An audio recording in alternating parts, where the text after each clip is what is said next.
ये गर्मी की आखिरी शाम थी। रानो चिड़िया अपने छोटे से आशियाने को मजबूत बनाने में जुटी थी। उसने दूर से सुना था कि इस साल सर्दी बहुत जालिम होगी। 2 दिन की और मेहनत, फिर मेरा घर तूफान भी नहीं हिला पाएगा। और ये दाना, ये तो मेरी जान है। तालू कौवा और गोरी कौवी पास के पेड़ पर आलस से बैठे हैं। गोरी देखो, वो बेचारी रानो, लगता है उसे यकीन है कि कल ही बर्फ गिरने लगेगी। अरे हाँ, इतना काम, तकलीफ ही तो दे रही है खुद को। अब आराम का वक्त है कालू जी। हम तो शौक से ये मौसम गुजारेंगे, ठंड आएगी तो जुगाड़ कर लेंगे। तालू भाई, वक्त रहते अपना काम कर लो, बाद में पछताओगे। नहीं नहीं, मेहरबानी आपकी, मगर हम आजाद पंछी हैं। रात भर में ही सब बदल गया। सुबह जब पंछी उठे तो हवा में बर्फ की हल्की ठंडक थी। आसमान में काले घने बादल छाए हुए थे, जैसे किसी ने स्याही बिखेर दी हो। कालू जी, ये क्या हो रहा है? इतनी ठंड तो कभी नहीं हुई। क्या पता, शायद कोई मेहमान हवा आई हो। चलो जल्दी से थोड़ा खाने का सामान जमा करते हैं। वे उड़ने की कोशिश करते हैं। मेरे पंख, ओहो, ठंड से ऐंठन हो रही है। देखो कालू जी, वो टीटू तोता, वो तो पहले ही अपने घर में घुस गया। रानो ने कालू और गोरी को परेशान देखा, लेकिन उन्हें पिछली बातें याद थी, इसलिए वो अपने घोंसले के द्वार पर खड़ी रही। देखते ही देखते आसमान से बर्फीली बारिश शुरू हो गई। बारिश की जगह बर्फ के नुकीले टुकड़े गिर रहे थे। देखो बेटा, अगर हमने वक्त पर मेहनत ना की होती तो आज हम भी बर्फ में भीग रहे होते।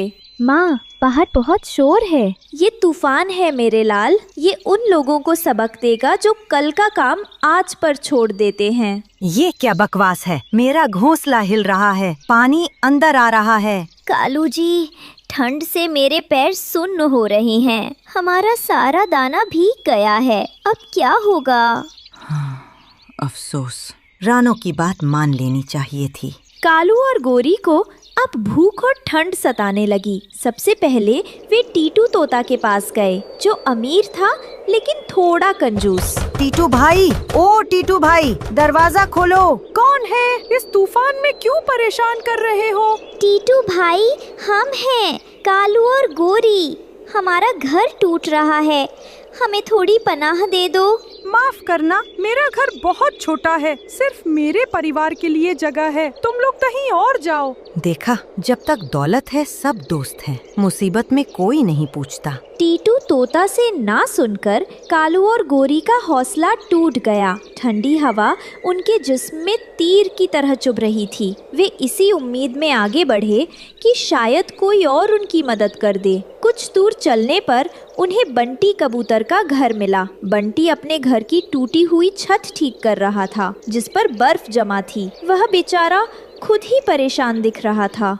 बंटी भाई, क्या हाल है? तुम तो खुद मुश्किल में हो। ओहो, कालू भाई, गोरी बहन, तुम दोनों भी बहुत तकलीफ में दिख रहे हो। क्या बताएं भाई, उस बर्फीले तूफान ने हमारा सब कुछ तबाह कर दिया। बंटी भाई, क्या तुम हमें थोड़ी देर के लिए पनाह दे सकते हो? अफसोस है कालू भाई, मेरा घर पहले ही टूटा हुआ है और बहुत कमजोर है। तुम देखो ना, बर्फ के वजन से छत भी टूट गई है। अगर तुम दोनों अंदर आ गए तो यकीन मानो ये छत हम सब पर गिर जाएगी। मैं खुद मुश्किल से गुजारा कर रहा हूँ। तुम लोग मेहरबानी करके कहीं और देखो। बंटी कबूतर की मजबूरी और अपने घर की हालत समझकर कालू और गोरी आगे बढ़ गए। अब उनके पास बस एक ही रास्ता बचा था, एक ही सहारा, रानो चिड़िया। हार कर भूख और ठंड से कम पाते हुए कालू और गोरी उस रानो चिड़िया के पास पहुँचे, जिसका उन्होंने मजाक उड़ाया था। अब उनका गुरूर टूट चुका था और दिल में सिर्फ डर था। रानो बहन, दरवाजा खोलो। रानो दरवाजा खोलती है और कालू गोरी को कम पाता देखती है। क्या हुआ कालू भाई, तुम दोनों इस हाल में क्यों हो?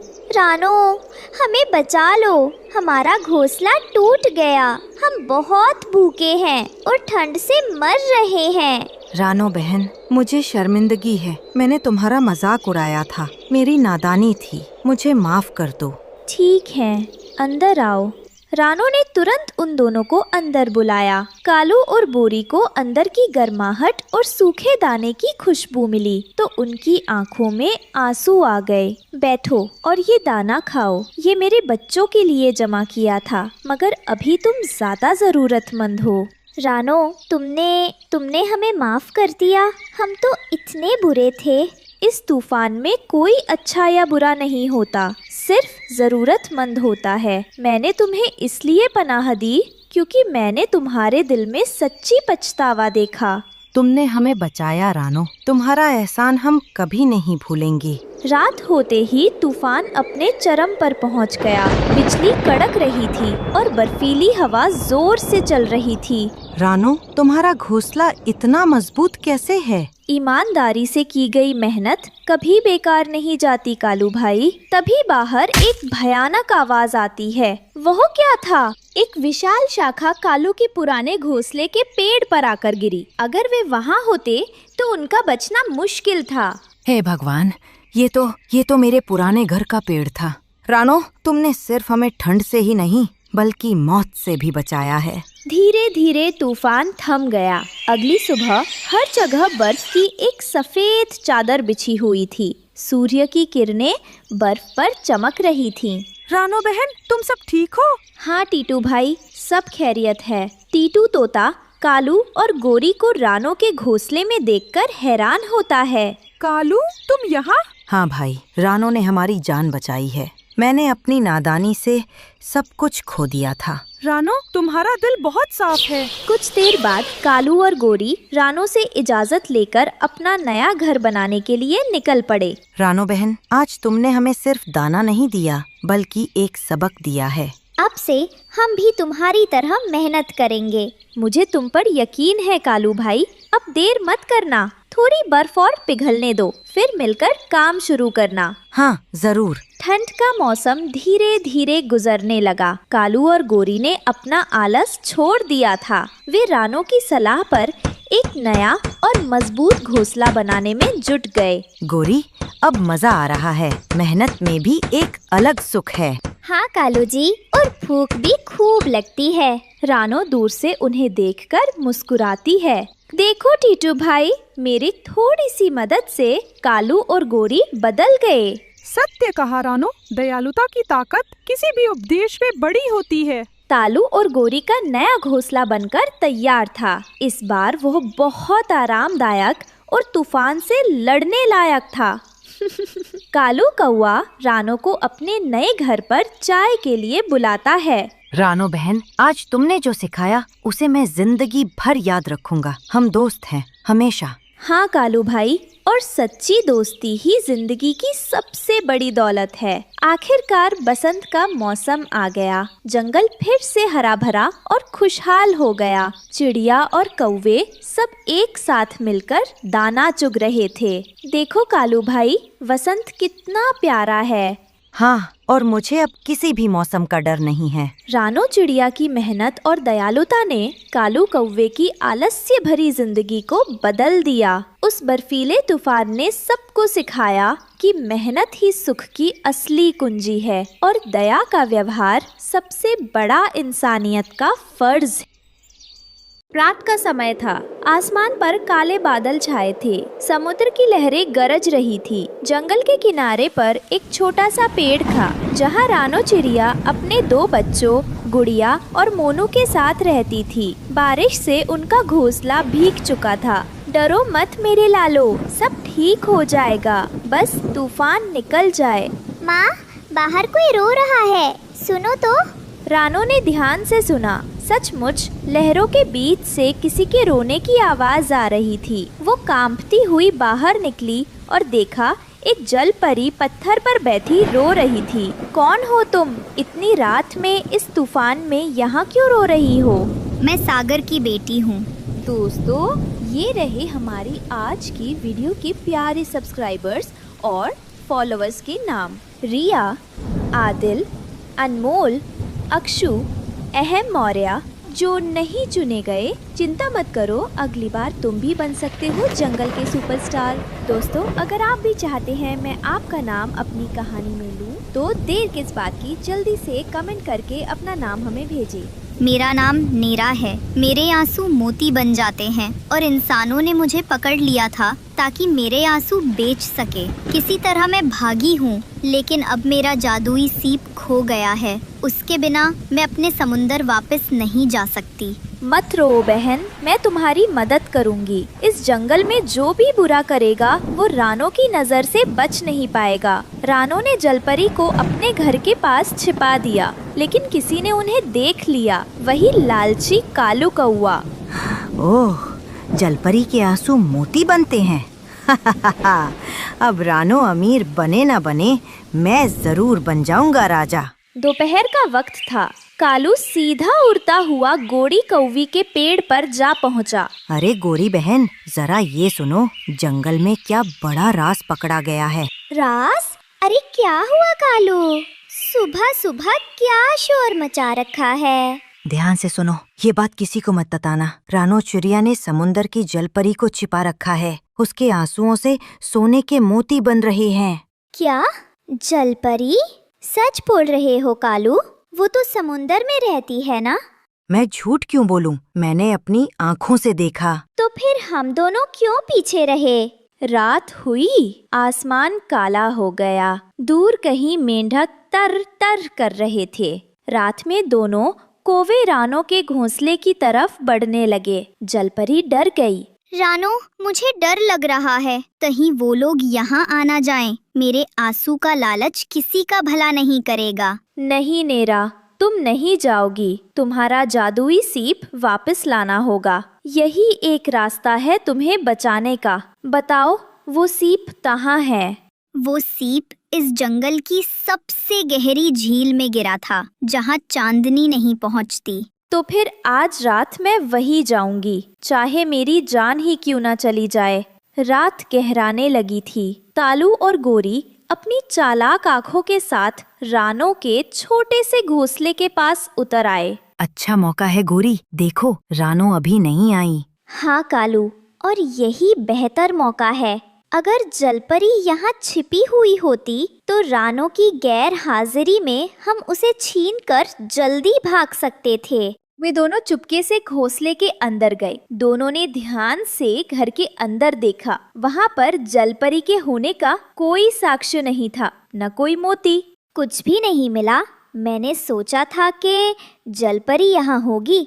गोरी, चलो बाहर देखते हैं। दोनों बाहर निकले, जैसे कोई शिकारी अपने शिकार की तलाश में निकला है। वहीं दूसरी तरफ रानो अकेली झील के ऊपर उड़ रही थी और जादुई सीप को तलाश करने की कोशिश कर रही थी। अचानक एक विशाल मछली बाहर आई। कौन है? यहाँ कोई नहीं आता। ये झील मेरी है। मैं रानो चिड़िया हूँ, अपनी बहन जलपरी का सीप लेने आई हूँ। वो तुम्हारे पानी में खो गया है।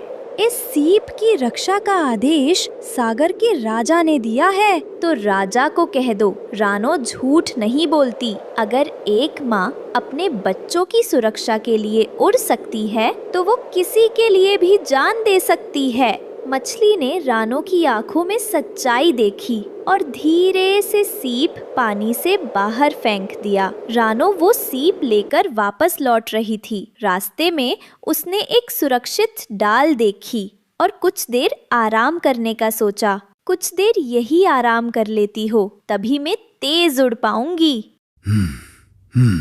अरे छोटी चिड़िया, इतनी रात में अकेली सो रही हैं, और वो चमकती चीज क्या? सांप ने मौका पाते ही चुपके से झपट्टा मारा और सीप उसके तेज मुंह में फंस गया और वो वहां से अपने बिल में घुस गया। जब रानो की आंख खुली तो वो परेशान हो गई। सीप कहाँ है? यही रखा था। जब वो इधर उधर सीप को ढूंढ रही होती हैं, तो उसकी नजर पेड़ के नीचे एक खोखल में पड़ती है, जहाँ सांप सो रहा था और सीप वही पास में रखा था। सांप के बिल में हाथ डालना जैसे खुद कुएं में कूदना जैसे होगा। सीधे टकराना खुद की मौत हो सकती है। रानो ने देखा कि पास एक ऊंचे पेड़ की शाखा पर एक चील के अंडे रखे हुए थे। माही चील के अंडे। माही चील अभी वहाँ नहीं थी।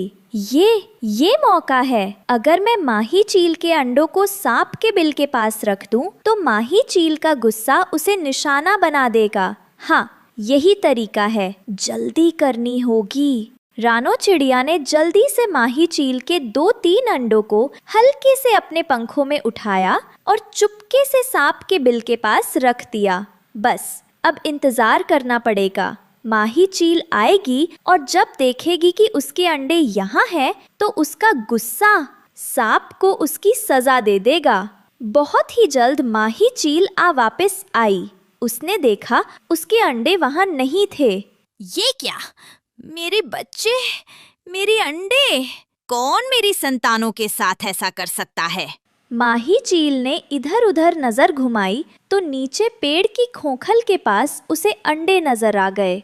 ये नाग मेरा दुश्मन रहा है। बार बार मैंने उसे चेताया है। आज उसे नहीं छोड़ूंगी। माही चील ने झपट्टा मारा, अपने मजबूत पंजों से सांप को पकड़ा और आसमान में ऊंचाई पर ले गई। रानो ने पेड़ के पीछे छिपकर सारा दृश्य देखा और मौका देखकर सीप उठाई और वहां से उड़ गई। कुछ देर की उड़ान के बाद वो जलपरी के पास पहुंची। रानो, कहाँ थी तुम आने में? इतनी देर क्यों कर दी? अभी यहाँ 2 कौवे कुछ ढूंढ रहे थे। सब बताती हूँ, लेकिन पहले ये देखो, आपकी जादुई सीप। जलपरी ने जैसे ही उसे हाथ में लिया, एक नीली चमक पूरे आसमान में फैल गई। रानो, तुमने मेरी जिंदगी बचाई है। मेरे पास कुछ नहीं, बस मेरे आंसुओं के 2 मोती हैं। इन्हें अपने पास रखना। जब कभी तुम्हें दुख हो, ये तुम्हें संभाल लेंगे। मुझे कुछ नहीं चाहिए नेरा, बस इतना कि जब भी तूफान आए, मेरे बच्चों के घोंसले को मत डुबोना। अब कभी तुम्हारे ऊपर पानी का बुरा असर नहीं होगा। कुछ दिनों बाद वही लालची कालू कौआ उस झील पर गया। उसने सोचा कि शायद उसे भी कोई मोती मिल जाए, लेकिन जैसे ही उसने पानी में झांका, झील ने उसे अंदर खींच लिया और वो फिर कभी नहीं दिखा। रानो ने सीखा, जिनके दिल में सच्चाई होती है, समुद्र भी उनका साथ देता है, और जिनके दिल में लालच होता है, वो अपने ही साये में डूब जाते हैं। ये कहानी ये सिखाती है कि सच्ची मदद बिना लालच के की जाए तो वो हमेशा किसी न किसी रूप में लौट कर आती है। लालच का अंत हमेशा अंधकार में होता है और ईमानदारी का फल हमेशा। सुंदर वन में सुबह हो चुकी थी। गर्मी की छुट्टियां शुरू हो गई थीं। माँ, सुबह हो गई। आज तो हम मिट्ठू तोते के बच्चों के साथ खेलने वाले थे। हाँ मेरी बच्ची, सुबह हो गई। उठ जाओ, मैं तुम्हारे लिए मीठे फल लाई हूँ। क्या हुआ माँ? आप परेशान लग रही हैं। क्या आप रात को ठीक से सोई नहीं? नहीं बेटा, ऐसी कोई बात नहीं है। बस दोस्तों, ये रहे हमारी आज की वीडियो के प्यारे सब्सक्राइबर्स और फॉलोअर्स के नाम। जन्नत खान, अंबिका, इफ्रा, मनीषा। जो नहीं चुने गए, चिंता मत करो, अगली बार तुम भी बन सकते हो जंगल के सुपरस्टार। दोस्तों, अगर आप भी चाहते हैं मैं आपका नाम अपनी कहानी में लूं, तो देर किस बात की, जल्दी से कमेंट करके अपना नाम हमें भेजें। नहीं बेटा, ऐसी कोई बात नहीं है। बस तुम्हारी नानी माँ की बहुत याद आ रही थी। नानी माँ? माँ, आपने वादा किया था कि इस गर्मी की छुट्टियों में हम जरूर जाएंगे। गुड़िया की ये बात सुनकर रानो का दिल और भारी हो गया। वह अपनी बेटी को कैसे बताती कि जिस नानी से मिलने के लिए वह इतनी उत्साहित है, वह बहुत बीमार है। गुड़िया बेटा, मेरी बात ध्यान से सुनो। हम नानी माँ के घर जरूर जाएंगे। हम आज ही जाएंगे। सच माँ? आज ही? वाह! मैं अभी जाकर टुनटुनी और मिट्ठू को बताती हूँ। रुको बेटा, पहले मेरी पूरी बात सुनो। नानी माँ की तबीयत ठीक नहीं है। वह बहुत बीमार है। यह सुनते ही गुड़िया का हंसता हुआ चेहरा उतर गया। उसकी छोटी छोटी आँखों में आंसू भर गए। नानी माँ ठीक तो हो जाएंगी ना माँ? हाँ मेरी बच्ची, अब जल्दी से तैयार हो जाओ, हमें बहुत लंबा सफर तय करना है। रानो और गुड़िया के सफर की खबर सुनकर उनके सबसे अच्छे पड़ोसी मिट्ठू मियाँ का तोता परिवार उनसे मिलने घर के बाहर आए। रानो बहन, क्या यह सच है? तुम आज ही निकल रही हो, इतनी जल्दी में? हाँ, मुझे जाना ही होगा। माँ की आखिरी इच्छा है, मैं उन्हें निराश नहीं कर सकती। लेकिन रानो बहन, आपने रास्ते के बारे में सोचा है? बीच में वो मनहूस काला पहाड़ पड़ता है, वो कालू कौवे का इलाका है। सुना है वो किसी को भी अपने इलाके से गुजरने नहीं देता। उसकी दुश्मनी तो तुम्हारे परिवार से बहुत पुरानी है। मैं जानती हूँ मिट्ठू भाई, मुझे सब याद है, लेकिन इस वक्त मैं अपने डर से ज्यादा अपनी माँ के बारे में सोच रही हूँ। कालू कौवा कौन है माँ? क्या वो बहुत बुरा है? रानो नहीं चाहती थी कि उसकी बेटी के मन में डर बैठे। उसने बात को बदल दिया। वो कुछ नहीं है बेटा, तुम इन बातों में मत पड़ो, हम बस अपनी नानी के पास जा रही हैं। बहन, इसमें थोड़े भुने हुए दाने और मीठे बेर हैं। रास्ते में गुड़िया को भूख लगेगी, अपना और गुड़िया का ध्यान रखना। हम ईश्वर से तुम्हारी सलामती की प्रार्थना करेंगे। रानो का दिल भर आया। उसने सबका धन्यवाद किया और अपनी बेटी गुड़िया को लेकर अनजाने सफर के लिए उड़ चली। सफर शुरू हो चुका था। रानो और गुड़िया आसमान में उड़ रहे थे।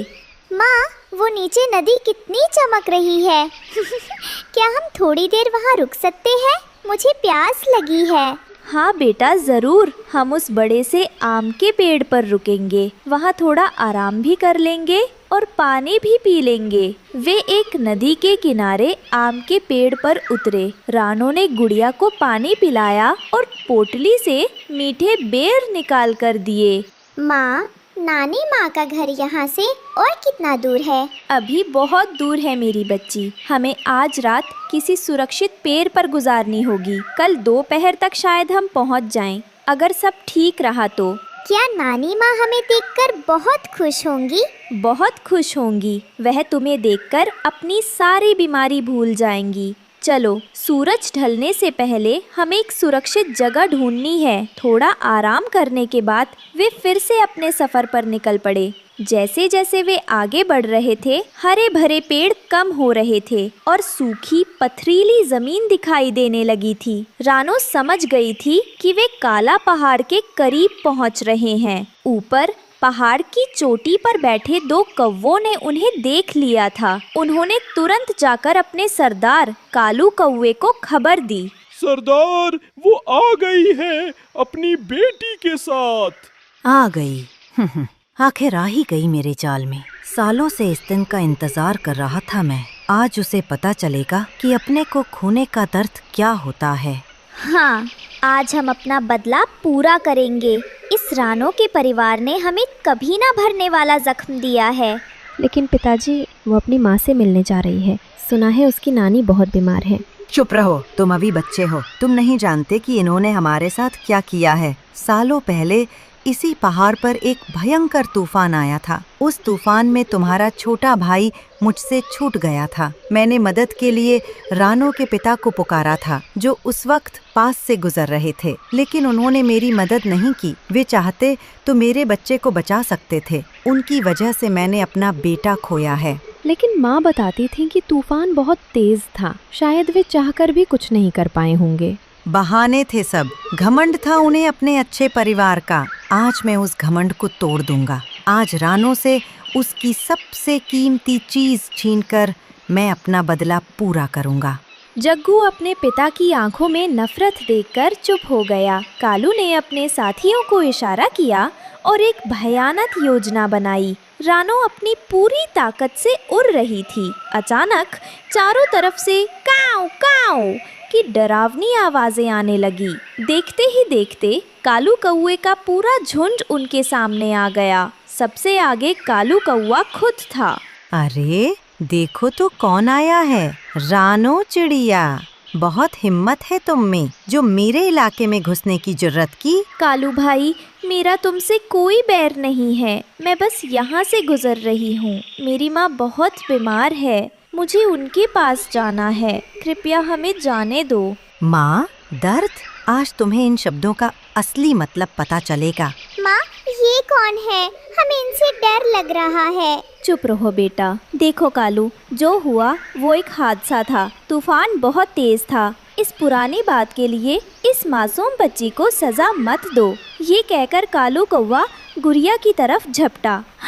ये सब देखकर जग्गू से अब और बर्दाश्त नहीं हुआ। उसके अंदर का ज़मीर जाग उठा। तभी जग्गू उड़कर बीच में आ गया। बस पिताजी, बहुत हो गया। अगर आपको बदला लेना ही है तो पहले मुझ पर हमला कीजिए। मैं इस पाप में आपका साथ नहीं दूंगा। कालू अपने ही बेटे को अपने खिलाफ खड़ा देखकर सन्न रह गया।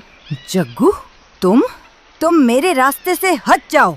नहीं पिताजी, क्या इसी को बदला कहते हैं? अगर आज मेरा छोटा भाई जिंदा होता तो क्या वो आपको ऐसा करते देख खुश होता? नहीं, वो शर्मिंदा होता। बेटा, तुम अपने पिता से ऐसे बात नहीं कर सकते। माँ, आप भी एक माँ हैं। क्या आपको उस चिड़िया का दर्द नहीं दिख रहा? जग्गू की बातों ने कालू के दिल पर चोट की। उसके अंदर सालों से जल रही बदले की आग आज उसके बेटे के आंसुओं ने बुझा दी थी। कालू के इलाके से निकलने के बाद रानो को आखिरकार दूर एक जाना पहचाना बड़ा सा बरगद का पेड़ दिखाई दिया। वही था उसकी माँ का घर।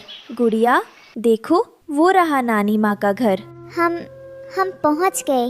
रानो, मेरी बच्ची, तुम आ गई। रानो को होश आ चुका था। माँ, मैं आ गई। मैंने अपना वादा पूरा किया माँ। बहादुर बेटी, मुझे तुम पर गर्व है। तुमने साबित कर दिया कि एक माँ का प्यार दुनिया की हर मुश्किल से बड़ा होता है। और गुड़िया, मेरी बच्ची, कभी हिम्मत मत हारना। अपनी माँ की तरह बहादुर बनना। नानी माँ की सांसें भारी होने लगी। उन्होंने अपनी बेटी और नवासी को आखिरी बार जी भर कर देखा। अब मैं शांति से जा सकती हूँ। और इन्हीं आखिरी शब्दों के साथ नानी माँ ने हमेशा के लिए अपनी आंखें बंद कर ली। रानो और गुड़िया अपनी नानी के ठंडे शरीर से लिपटकर रोते।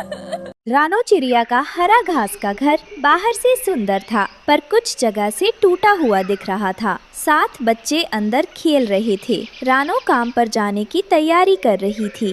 माँ, कल जो बड़ी बूंदें गिरी थी उससे छत टपकने लगी है। बस थोड़ा संभाल लो बेटा, मैं मालिक से उधार मांगकर आज ही मरम्मत का सामान लाऊंगी। आप चिंता मत करो बेटी, आप अपनी पढ़ाई पर ध्यान दो। अगले दिन रानो चिड़िया सेठ बाज की दुकान पर जाती हैं।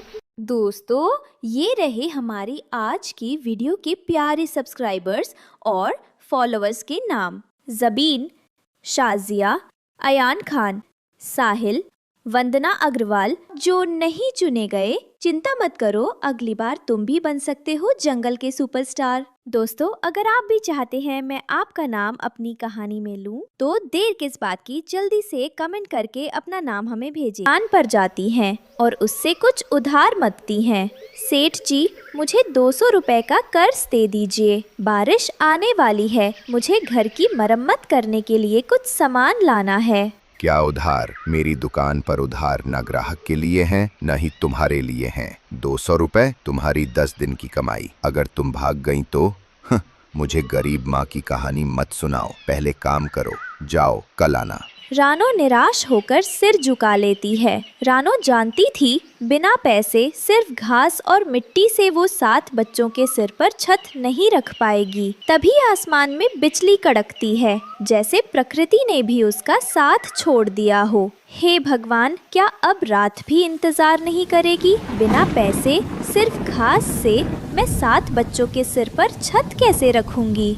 7 बच्चे डरकर एक दूसरे से चिपके हैं। बारिश की पहली बूंदें पड़नी शुरू होती है। दीदी, वो देखो, छत पर बड़ा छेद हो गया है। माँ, जल्दी से कुछ करो। डरो मत, हम सब मिलकर इस घर को बचाएंगे। हम सब एक साथ लड़ेंगे। रानो एक कोने को मिट्टी से सील करने की कोशिश करती है। बच्चे अपने छोटे पंखों से दरवाजे के छेद को घास से भरते हैं, फिर भी पानी अंदर आ रहा था। रानो, जोर लगाओ बेटो, घास को और कसकर पकड़ो। माँ, मेरे पंख थक गए। यह हमारी सीधी लड़ाई है बच्चों, हमें जीतना ही होगा। बारिश जोरदार हो जाती है। कालू कौवा, जिसने कभी रानो की मदद नहीं की, अब उसकी बर्बादी का तमाशा देखने के लिए वो कुछ दूरी पर एक पेड़ से रानो के घर को देख रहा था। मूर्ख चुरिया, मैंने इसे काम नहीं दिया, अब इसका घर टूटेगा। पानी का बहाव तेज हो जाता है, दीवारें हिल रही थीं। रानो को एक भयानक सच्चाई महसूस हुई। गीली घास का वजन ही अब घर को अंदर से तोड़ रहा था। उसकी मेहनत ही उसकी दुश्मन बन गई। माँ, दीवारें हिल रही हैं। ये घास केवल एक दिन रुक सकती थी। गीली घास का वजन ही अब घर को तोड़ रहा है। रानो ने 1 मिनट भी नहीं गवाया। उसे लगा कि दीवारें कभी भी गिर सकती हैं। उसने अपने बच्चों को घर में रहने का आदेश दिया और खुद मदद मांगने के लिए भाग निकली। सबसे पहले वो अपनी दोस्त हरियाली तोती के दरवाजे पर गई। हरियाली, हरियाली, दरवाजा खोलो, मेरे घर की दीवारें टूट रही हैं। रानो, इतनी रात में मैं डर रही हूँ। मेरी बेटी बीमार है, मैं तुम्हें कैसे अंदर आने दूँ? मुझे डर है कि बारिश। बस थोड़ी देर के लिए हरियाली, बस मेरे बच्चे। नहीं रानो, मैं दरवाजा नहीं खोल सकती, तुम कहीं और जाओ। अगली सुबह बारिश थोड़ी धीमी हुई है। रानो बच्चों को लेकर मलबे के नीचे दबी हुई है। वे डरे हुए हैं पर सुरक्षित हैं। हम बच गए। हाँ मेरे बच्चों, रानो देखती है कि घर पूरी तरह मलबे में बदल गया है। कालू कौवा मलबे को देखकर आता है। वह रानो को देखकर भी मुस्कुराता है। हाँ, मुझे पता था ये होगा। तुम मेरे घर क्यों नहीं आई? मैंने तुम्हें आवाज दी थी कालू, तुमने दरवाजा नहीं खोला। तुमने हमें मरने के लिए छोड़ दिया। रानो बच्चों को देखती है। वे भूखे और भीगे हुए हैं। माँ, अब हम क्या करेंगे? क्या हम फिर से घर बनाएंगे?